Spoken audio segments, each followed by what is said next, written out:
जय श्री राधे। मैं आचार्य प्रशांत कौशल आज आपके समक्ष पुनः उपस्थित हूँ।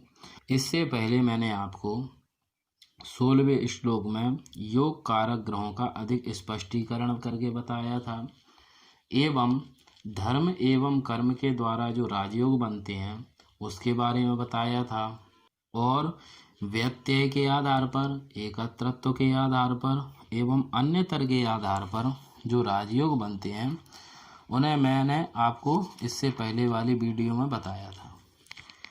आज 17वें श्लोक को हम समझेंगे जिसमें सर्वोत्तम राजयोग के बारे में बताया गया है। श्लोक है त्रिकोणाधिपयोर्मध्ये संबंधो येन केनचित् केंद्रनाथस्य बलिनः भवेद यदि सुयोग कृत। यहाँ पे बलिनः एवं बलिनो शब्द में कई विद्वान बलिनो भी समझते हैं, तो यहाँ पर सुरेश चंद्र मिश्र जी ने यहाँ पर बलिनः शब्द का ही ग्रहण किया है। तो आपको राजयोग तो पहले बता दिए गए हैं, उसी प्रकार से राजयोग बनते हैं। अब यहाँ पे इन्होंने सर्वोत्तम राजयोग बताए हैं कि सर्वोत्तम राजयोग किस प्रकार बनते हैं, तो इन्हें आप समझें। पहले बताया जा चुका है कि 10वें भाव के स्वामी एवं 9वें भाव के स्वामी यदि परस्पर संबंध करते हैं तो राजयोग कारक होते हैं। संबंधों में भी यदि वो क्षेत्र संबंध यानी सर्वश्रेष्ठ संबंध करते हैं तो प्रबल राजयोग कारक होते हैं। और उत्तरोत्तर बलवत्ता के आधार पर भी मैंने आपको बताया था 9वें भाव और 7वें भाव के स्वामी यदि संबंध बनाएंगे तो 10वें भाव की अपेक्षा कुछ कम होगा, एवं 9वें चतुर्थ के संबंध बनाएंगे तो उससे कम राजयोग होगा, एवं 5वें भाव 10वें भाव के स्वामी राजयोग कारक होंगे तो 9वें 10वें की अपेक्षा कम होगा। इसी प्रकार 5वें 7वें 5वें चतुर्थ के संबंध बनाएंगे तो सबसे निर्बल राजयोग होगा।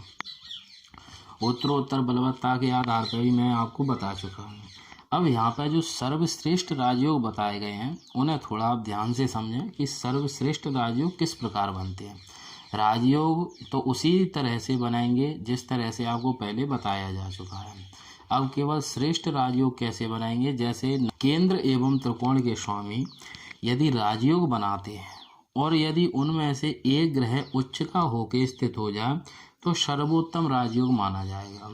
उसके अलावा उच्च का होके ना बैठे, यदि कोई एक ग्रह मूल त्रिकोणी होके बैठ जाए तो उससे उच्च की अपेक्षा इसे थोड़ा कम श्रेष्ठ राजयोग माना जाएगा। अब इसके बाद में फिर उनमें से दो में से कोई एक ग्रह स्वग्रहीय होके बैठ जाए, इन दोनों की अपेक्षा इसे कम श्रेष्ठ राजयोग मानेंगे।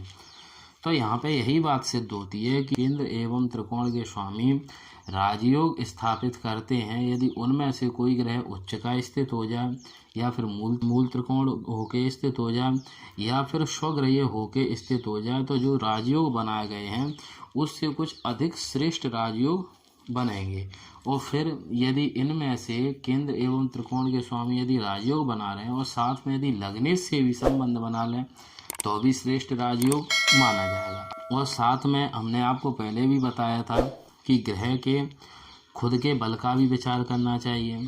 तो ग्रह दीप्त अवस्था में हो, स्वस्थ अवस्था में हो, मुदितादि अवस्था में हो, इस प्रकार की अवस्थाओं में होने से ग्रह भी बलवान होगा एवं उच्च आदि मूल त्रिकोण या स्वग्रही होकर भी बलवान होगा, तो उसे श्रेष्ठ राजयोग कारक माना जाएगा। इसी के आधार पर इन्होंने कुछ उदाहरण दिए हैं, तो उन्हें हम समझते हैं। सबसे पहला इन्होंने उदाहरण दिया है डॉक्टर राजेंद्र प्रसाद जी का।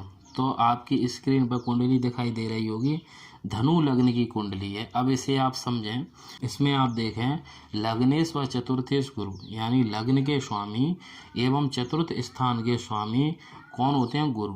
और वो स्थित कहाँ हैं? बलि 9वें त्रिकोण स्थान में। तो 9वें स्थान में गुरु स्थित है। अब दूसरा देखें आप 7वें एवं 10वें, 7वें भाव के स्वामी एवं 10वें भाव के स्वामी होते हैं बुध।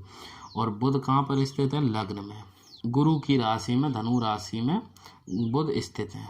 तीसरा देखें आप 5वें भाव के स्वामी होते हैं मंगल, और मंगल भी जाकर लग्न में स्थित है। अभी इन्होंने कहा था कि यदि केंद्र व त्रिकोण के स्वामी यदि संबंध बनाते हैं और यदि वो लग्न से भी संबंध बना ले तो भी श्रेष्ठ राजयोग माना जाता है। तो अब आप देखें 7वें एवं 10वें भाव के स्वामी एवं 5वें भाव के स्वामी जाकर लग्न में संबंध बना रहे हैं अब आप इनके संबंधों को समझें।